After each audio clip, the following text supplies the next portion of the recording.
Добре дојавте. Да си кажеме денеска за жешките еколошки точки, 16 на број идентификувани уште во далечната 2005 година, меѓутоа до денес нема решение за повеќето од нив, речиси за сите. Една од акутните, односно најжешките, така наречена темпирана бомба, најопасна за животната средина, е депонијата од некогашниот комбинат Југохром, кој во најдобрите времиња вработуваше и по неколку илјади луѓе, затворен во 2016 година, меѓутоа депонијата во големина колку 13 фудбалски игралишта се уште стои незаштитена и е во опасност да го загади трајно изворот Рашче, од кој со вода се снабдува цело Скопје. На оваа тема денеска, да си кажеме, со универзитетскиот професор Трајче Стафилов од Институтот за хемија. Добре дојдовте. Добре. И со доцент доктор Златко Илиевски од Гадежниот институт Македонија. Добре дојдовте. Требаше да одиме на терен, меѓутоа поради променливото време, кое можеби ќе врне, емисијата ќе реализираме од студиото. Меѓутоа имаме добри снимки од лице место направени скоро, така што колегите од режија ќе им доловиме на гледачите пластично како тоа изгледа, таа жолтеникава вода која истекува и која буквално се влева во Вардар. Но да не должам.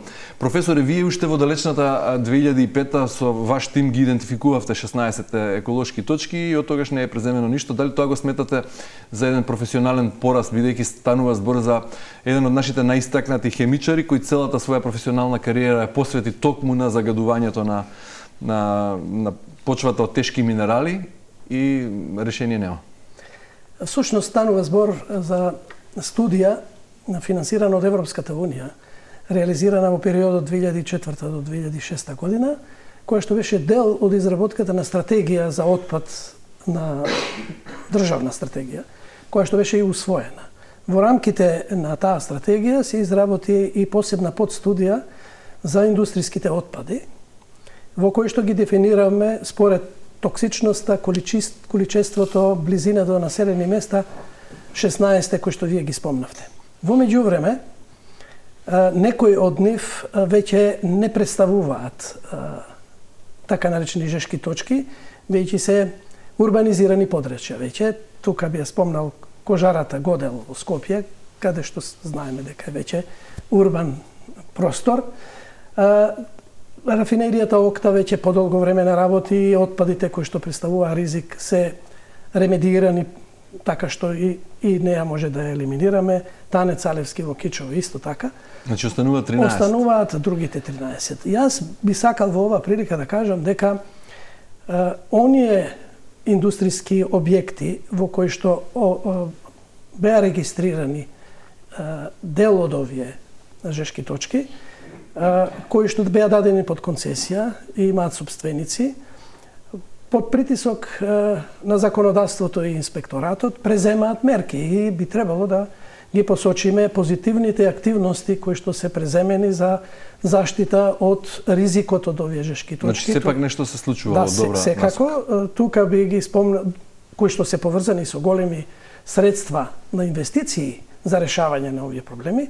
Тука би ги спомнал големите инвестиции на реконструкција на оџаците, филтрите на Макстил и Фени, така што веќе емисијата во воздух е драстично намалена.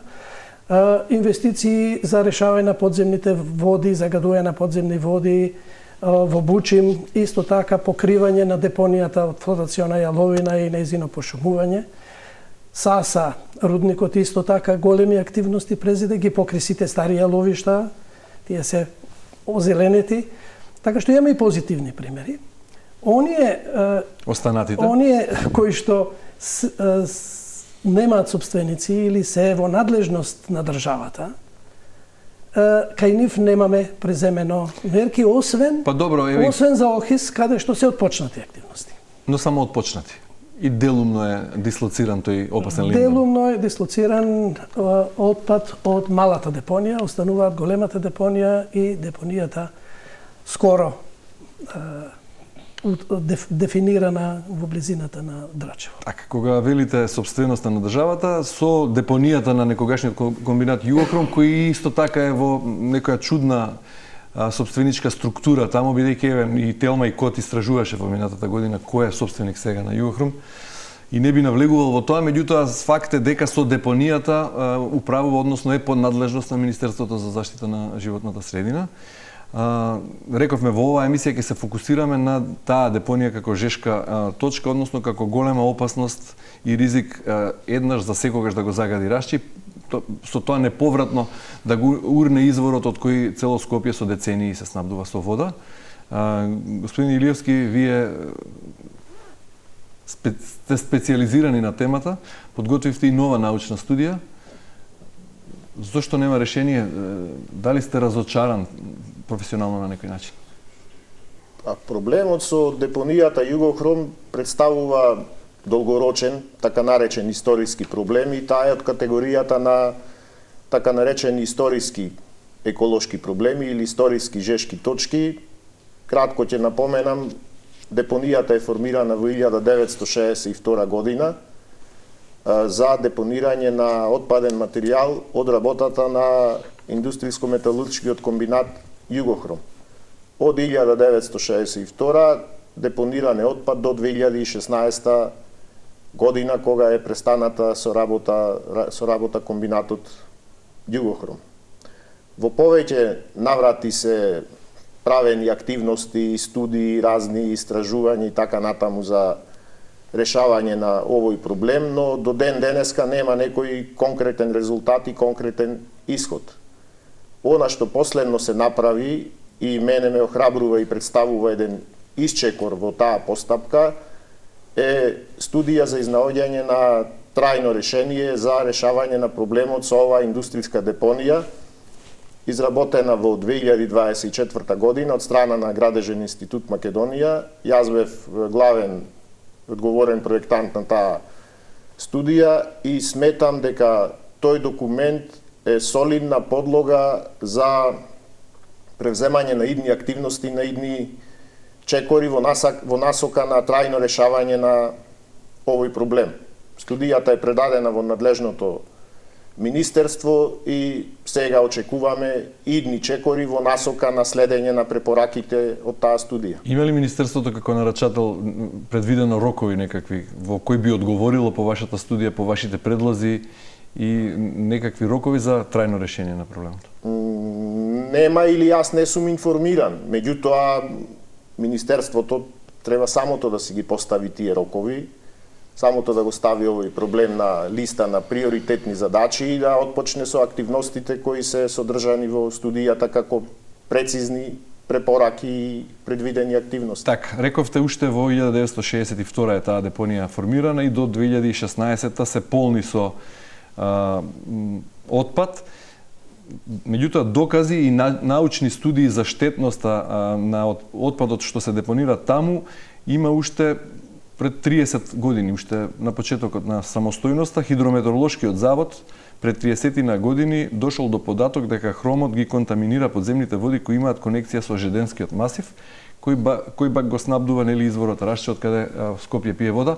Професор, еве читаме дека станува збор за шестовалентен хром. Хромот го знаеме како метал, хемиски елемент. Зошто е толку опасен и штетен по здравјето и зошто ако еднаш преку подземните води под планината Жеден стаса до Рашче, изворот веќе нема да може да се користи? Општо е познато дека шествалентниот хром е многу токсичен. Токсична форма на хром. Од каде потекнува шествалентниот хром во оваа депонија? Имено во еден период топилницата за производство на ферохром во тој период почнала со производство на хроматни соли. Хемиски процес, значи паралелно со металуршкиот дел и хемиска фабрика. Хроматните соли се користеле и сега се користат многу во различни видови на индустрија и милта како отпаден материјал во таквите процеси било одлучено да биде целосно депонирана во истата депонија за троска од производството на ферохром, која што е инертна од хемиски аспект. Така што ние на депонијата од скоро 2,2 милиони тони имаме околу 300.000 тони хроматен мил, во кој што има и хром во форма на хромати, односно во шествалентна форма. Тие хемиски соединенија се растворливи, бидејќи не е заштитена депонијата, не е покриена. Дождовните води ги раствараат хроматите и тие понираат во подземните води и површинските води исто така. Преземени се мерки само за зафаќање на дел од површинските води, пречистување нивно во смисла на редуцирање на хромот од 6-валентен до 3-валентен и негово испуштање во Вардар. Со таа пречистителна станица стара 3 децении. Таа е реконструирана неколку пати, меѓутоа капацитетот очигледно не задоволува. Но тука треба да напоменеме дека и хромот во форма на 3-валентен е исто така ризичен, токсичен и концентрациите во површинските води, посебно во водите за пиење, исто така се лимитирани. Со оглед на тоа што во светот постојат многу фабрики за преработка на хром, за рудата, за производство на феросилициум, силициум и други легури од хром, би рекол, како тоа нормалните држави го решаваат? Со пречистителни станици или пред да преидеме на решенијата кои ги нуди Градежниот институт Македонија, кои им ги понудил на надлежните, како тоа функционира во светот? Во светот има вакви случаи на загадување на подземни води. Мислам дека се сеќаваме на филмот Ерин Броковиќ, каде што имаше судски спори, каде што мештаните беа обештетени со милионски суми заради загадување на подземните води. 6-валентната верзија на хром, посебно во води за пиење, е многу токсичен, доведува до појава на рак, заболување на црниот дроб, намалување на репродуктивната способност, на други стомачни органи, нервниот систем и така натаму. Граничната вредност на максимално дозволено води за пиење и кај нас и во многу други земји е 10 микрограми на литар. Значи, тоа се екстремно ниски вредности. За среќа, лабораторијата на водовод до сега нема утврдено вакви концентрации, но ризикот постои за да подземните води екстремно загадени со хромати навлезат и во... И ризикот се зголемува после секој дожд, веројатно, после секој паѓање на, после секој врнеж. Добро, она што го спомна господинот Илиевски како научна студија од минатата година, од крајот на минатата година, го спомна и надлежните во Министерството за животна средина, до која се обративме вчера. Пратив прашања, до таму побарав одговор зошто државата не наоѓа начин за трајно решение на депонијата од негогашниот комбинат кај Егуновце 3,5 децении и што планира Министерството за животна средина како надлежно за овој проблем да преземе. Одговорот од таму ќе го цитирам, па ќе ви дадам збор да го дообјасните, бидејќи тие се повикуваат на студијата. Долготрајно решение за ремедиација на контаминираните локалитети е секако отстранување на отпадот и одлагање во депонија за опасен отпад, опција која е предвидена во сите физибилити студии, меѓутоа во Македонија моментално нема депонија за опасен отпад. Незиното формирање бара низа на студии, бидејќи не е лесно да се определи точна локација, имајќи го предвид искуството со формирање на регионални комунални депонии, веројатно мислат на отпорот на локалното население, па каде би била сместена таа депонија за опасен отпад. Министерството во 2024 година направи студија за трајно решение на депонијата, изготвена од страна на ГИМ. За дислокација на депонијата се потребни 90.590.000 веројатно евра, не е назначено, само оперативни, не вклучувајќи ги трошоците за изградба на депонијата. И морам уште ова да го дочитам и да кажам дека се повторува одговорот на Министерството за животна средина, буквално како копирано е од одговорот на новинарски прашања стари по неколку години. Најдов еден новинарски текст на Радио Слободна Европа, во кој Министерството одговара на ист начин како што ми одговара и мене во вчерашниот мејл. Министерството за животна средина и просторно планирање ги разгледува можностите за долготрајно решение. Ист е одговорот како и пред 3 години. Се разгледуваат можностите за отстранување на депонијата согласно националното законодавство и меѓународното искуство во управувањето со опасен отпад со сличен состав. Една од опциите е отстранување на депонијата, односно негова ремедиација. Имаме заинтересирани компании за можноста за екстракција на корисна минерална суровина, со тоа и ремедиација, меѓутоа се уште немаме компанија со искуство што ги опфаќа сите аспекти за управување со опасен отпад. И пред 3,5 години немаше компанија се уште, и сега се уште нема компанија, поминуваат години, опасноста тлее, научни студии се изготвуваат, еве што конкретно им нуди вашата последна научна студија и може ли држава конечно да собере волја политичка, веројатно не станува збор за толку многу пари, дека ги немаме за да го трајно решиме овој проблем. Прашањето, првиот дел од прашањето, зошто проблемот не е решен толку години. Значи проблемот е наследен. Еве ако сметаме дека проблемот го имаме ние како суверена држава Македонија, тоа е период скоро 35 години. Значи станува збор за исклучително комплексен проект. Комплексен проект од технички аспект, од технолошки аспект, комплексен од еколошки, од социјален аспект. Значи еден дел е сложеноста и комплексноста на проектот. Вториот дел е проектот, скоро сите решенија презентирани во студијата бараат, сега релативно зборот ќе го употребам, солидна сума на средства, од рангот на 50, 80, 100 милиони евра и така натаму. Третиот дел, она што јас го имам како перцепција, за решавање на вакви сложени, комплексни проблеми, кои бараат и позначителна сума на средства, потребно е да имаме силни државни институции, институции кои помеѓу себе се искоординирани, институции кои имаат желба, кои имаат посветеност да го направат нештото и на крај краишта ова представува проблеми на самата држава Македонија. Не е проблем само на градот Скопје со 600.000 популација, него е проблем на самата држава. И кога сите тие нешта ќе се вклопат во една целина, што не е лесно да се направи, може да се тргне во насока на барање на решенија на проблемот. Ќе додадам дека јас во моето 33 годишно искуство сум работел на многу комплексни проекти, од решавање на најразлични технички проблеми со сериозни предизвици. Ова за мене представуваше најсериозниот и најкомплексниот проблем. Значи, самата депонија се наоѓа на една исклучително неповолна локација, неповолна, сум кажал повеќе пати и пак ќе кажам, на некој да му дадевме задача да ја избере најнеповолната локација, не знам дали ќе ја одбереш. Од едната страна на 20 метри до депонијата поминува пруга.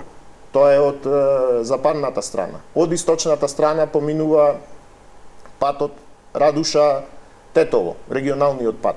Одма после него е реката Вардар. Одма после реката Вардар е Жеденскиот масив. Од северна страна се наоѓа река Габровница. Сите технички решенија се со сериозни предизвици. Но со ова им даваме алиби на надлежните да и по 3,5 децении да не го решат проблемот. Сериозен е проблемот, меѓутоа не значи дека нема решение, нели? Факт е дека не значи дека нема решение и дека ова не треба да биде алиби. Во самата студија е потенцирано и објаснето и прецизирано дека решенија постојат. Се извинувам што ќе ве прекинем, еве гледаме сега на инсертите, тече вода жолта од една славина таму. Еве го. Овој инсерт, може ли, бидејќи сте биле повеќе пати таму на локација, која е оваа една цевка голема и која е оваа другата мала од кај што тече тоа жолтото? Тоа е тоа шестовалентниот хром, веројатно. Значи тоа што истекува е шестовалентниот хром. Значи самата цевка од која истекува вода, на местото каде што сега постои депонијата, поминувал претходно поток. Потокот Музга поминувал. Тој поток бил воведен во бетонска цевка пред да изградат депонијата, бетонска цевка и преку него е депониран материјал. Меѓутоа, од тежината на депонијата таа цевка е оштетена и дополнително е направена санација. Оваа цевка, што е помалата челичната цевка, од која истекува таа жолта вода, носи вода од самото дно на депонијата. Значи, во самото дно на депонијата во подлогата се наоѓа акумулирана вода со висока концентрација на шестовалентен хром. Но тоа не истекува постојано, тоа е затворено, но самата вода кога се контаминира и постојано се надополнува преку инфилтрација на вода од врнежи, таа наоѓа своји патишта каде да се движи. Факт е дека постои тоа таму. Ако тој шестовалентен хром, таа вода жолта помине низ пречистителната станица, ако стане тривалентен хром, ќе биде таа боја или друга? Друга, се разликува веќе. без боја Без боја не веќе. Да. Добро, во овој убав географски опис кој го дадовте за депонијата, би додал јас само, бидејќи имаме и снимки од горе, од високо од дрон, би рекол само дека депонијата зафаќа површина од 7 хектари, односно, како што реков и во најавата, од прилика околу 13 фудбалски игралишта, само за да имаат гледачите предвид за колкава површина станува збор, и височина од 23 метри, значи висококатница, една убава зграда од 10 ката, отприлика, или како некако. И отпад со волумен од вкупно 882.000 кубни метри. Ова не можам да го замислам колкаво количество на отпад станува збор, меѓутоа еве, ја гледаме на снимките од високо како тоа изгледа. И, како што рековте, после секој дожд доаѓа во опасност. Еве, научна студија од ноември 2024, повеќе решенија се во оптек, кое е наједноставно и најевтино, кое е неизводливо, најскапо и кое е уствари најреално. Ќе се вратам кратко на податоците што ги изнесовте. Значи, волуменот не е 800.000 кубици. Ние во рамките на студијата направивме детални мерења, геодетски снимања. Вкупниот отпад е 1.100.000 метри кубни волумен. Нешто повеќе од она што го кажав јас. А вкупната маса, вкупната тежина на материјалот кој го има депонијата е 2.200.000 тони материјал. 2.200.000 тони. Тоа за споредба, ако го ставиме во камиони со некоја нормална носивост 22 до 24 тони, тоа се 100.000 камиони. Значи 100.000 камиони, да ги наредиме еден по друг, ќе бидат... Колку километри се? Па не знам, ќе стигнат до Шведска можеби. Камиони до Шведска, како колона, камиони. Една колона камиони до Шведска. Навистина захтевен проблем за решавање, меѓутоа не треба да се негира проблемот. Дали при тоа оваа депонија, ваква како што ја опишавте и каква што ја гледаме, после секој дожд и тоа растварање во површинските и во подземните води е закана и за локалните жители, односно за нивните, бидејќи таму околу има и земјоделство. Таму се создаваат плодови разни и зеленчуци и овошја. Дали се во опасност и жителите во околината? Или само опасност по изворот Рашче постои? Имаме две состојби таму. Едната состојба е на контаминирани подземни води во кругот на комбинатот. Бидејќи бихроматното блато во периодот од 1955 година до 1962 се одлагало во кругот на комбинатот. Потоа е пренесено на депонијава. Постојат загадени води во кругот на комбинатот, кои се дистрибуирани во еден ореол на загадување кој зафаќа и дел од селото Јегуновце, дел од околните површини. Овие води се предмет на прочистување. Пречистителната станица, да појасниме, примарно е изградена за прочистување на загадени подземни води од комбинатот. Од 1991 е пуштена во работа, до денес прочистува главно подземни води загадени од комбинатот. Има направено сериозен позитивен ефект во прочистување на подземните води од комбинатот. Но прочистителната станица прочистува многу мал дел од подземните води од самата депонија. Еве, кога сме кај пречистителната станица, додека стасаме до решенијата, морам да додадам дека исто поставивме прашања до Министерството, зошто не е во функција пречистителната станица за отпадни води во полн капацитет, бидејќи дојдов до сознание дека со години наназад не работи во полн капацитет. Ако работи со колкав капацитет работи, зошто не е целосно во функција, колку чини низиното одржување или набавката на нова. Одговорот од таму вели вака: пречистителната станица работи континуирано, некогаш со помалку капацитет поради сложеноста на системот и застареноста на опремата и дефектите во системот од овие причини. Зашто Министерството презема низа на активности надвор и од договорените обврски со сопственикот на компанијата, кој поради високите емисии во воздухот не работи од 2016 година.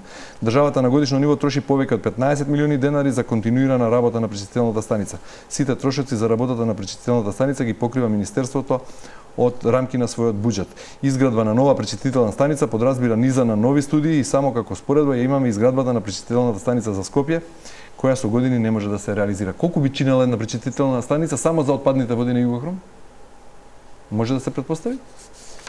Голем трошок е за немам точни информации. Една сериозна држава? Сепак, она што е најважно е да се реши изворот и потребата од изградбата на пречистителна станица. Ние треба да спречиме Добро, ако ова не функционира, дополнителна емисија во подземните води на раствори што содржат високи концентрации на хром. 6, тоа значи треба да решиме депонијата, да не представува извор и понатаму. Такви предлог решенија се дадени, колегата Илиевски многу беше раководител на студијата, така што многу добри решенија се предложени, различни варијанти со различни износи.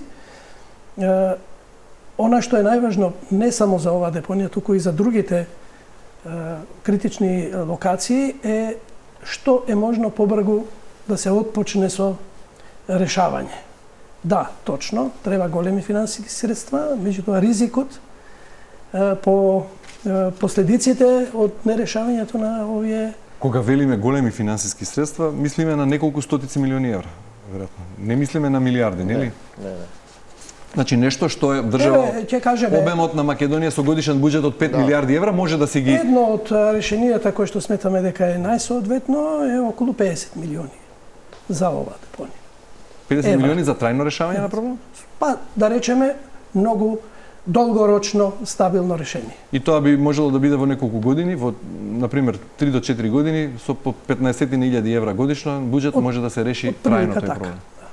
Добро, еве пред да преминеме на решенијата, бидејќи времето веќе истекува, интересна е темата. Само сакам да го цитирам и Министерството во однос на тоа колку депонијата е опасност за трајно загадување за изворот Рашче и за здравјето на жителите од пошироката околина. Одговорот од таму е секој вид на отпад, вклучувајќи и комуналните депонии со неопасен отпад од несоодветно депонирање, посебно депониите за опасен и неопасен отпад имаат влијание врз животната средина и здравјето. И овој дел е исто така копиран и пренесен во вчерашниот одговор до Телма, како и во новинарски текстови од пред стари неколку години. Депонијата во Јагуновце е во непосредна близина на реката Вардар и изворот Рашче. Мониторинг на квалитетот на водата за пиење од изворот Рашче врши град Скопје. Досега не е детектиран хром 6-валентен во изворот Рашче, меѓутоа контаминацијата од загадување од околината на Јагуновце не треба да се исклучи, затоа и се преземаат низана активности од страна на Министерството за животна средина. Исто одговор се копира и се пренесува со години. Господин Илиевски, конечно да чуеме, еве, кој е, професорот го спомена тоа решение, кое според него е најсоодветно, а не би чинело многу, односно околу 50 на милиони евра. За какво решение стана збор? Многу е дискутабилно да се одбере најсоодветното решение. Ние разработивме 7 варијантни решенија и направивме повеќе критериумска оценка од повеќе аспекти на сите решенија, од технички, технолошки, административен, еколошки, социјален, влијание на самото решение на животната средина, на здравјето на луѓето и така натаму. Решенијата се групирани во 3 категории. Едната категорија е ублажување на состојбите. Пример, покривање на депонијата не е трајно решение, е ублажување на состојбите. И тоа да не се раствара после секој дожд. Да не се раствара, меѓутоа не е трајно решение. Депонијата останува тука, во дното е отворена. Комуникација. Друго решение... Колку би чинело ова решение? Па тоа е негде ранг околу 20 на милиони евра, цирка. Само да се покрие. Сепак станува збор за студиски анализи кои се во рангот на можеби плюс минус 20%. Добро, генерално сакам да чуем сума, да видиме колку е тоа тешко навистина за една држава со ваков буџет, со ваков обем на буџет. Други решенија се од категоријата на пломбирање. Целата депонија, така наречени саркофаг решенија, да се пломбира, да се затвори од горе, од долу, херметички да се затвори по сите стандарди. Тоа подразбира локално преместување на депонијата во претходно изготвена подлога со хидроизолација, со сите можни технички решенија најприменливи во светско ниво за ваков тип на депонии. Тоа е решение од некој среднорочен до долгорочен период. Можеме да кажеме дека следни 50 до 100 години ќе бидеме безбедни, што ќе ни даде доволно време да размислуваме за идни решенија, преместување, екстракција, преработка и така натака, односно поништување. Колку би чинело ова второто? Тоа е околу двојно повеќе од веројатно првото. Не, тоа е негде ова што го спомена професорот, негде до околу 60 на милиони евра. 3 пати поскапо од првата варијанта, од прилика. Добро? Трето решение е оваа депонија од тука да се земе и да се однесе на друга поволна локација во Македонија, каде што ќе се одбере? ќе се одбере каде што локација која ги задоволува во голема мера ги задоволува условите за депонија за опасен отпад и во тој случај на самата локација ќе немаме депонија, на друго место ќе се депонира безбедно. И таа локација може да се искористи за други врсти на опасен отпад од државата. Таа локација да се подготви како депонија за опасен отпад. Депонија за опасен да биде отпад. бетонирано дното, да не може да По сите истекува стандарди. Ваквите варијанти се со цена на чинење над 100 милиони евра, 110-120 милиони. Дали воопшто станало збор некогаш во научните расправи, на јавни расправи меѓу вас во академските кругови кога се дебатира за загадување и за изградба на депонија за опасен отпад, која би била таа локација во Македонија? Најповолни локации се локациите на Криволак. Таму се од хидрогеолошки аспект се апсолутно, значи потполно во непропусни средини. Од аспект на населеност има ретко население, од аспект на врнежи се најниски врнежи во државата, нема некоја инфраструктура во околината, во тој централен дел помеѓу Свети Николе, Штип, Градско, Криволак, тој централен дел е најповолен и во некои претходни студии тоа е предлагано како локација. Меѓутоа, за конкретниот случај се јавува проблемот на транспорт. 100.000 камиони. Каде ќе поминат 100.000 камиони? И за колку време? И за колку време? Значи, не постои решение пократко од 5 години. Не постои решение.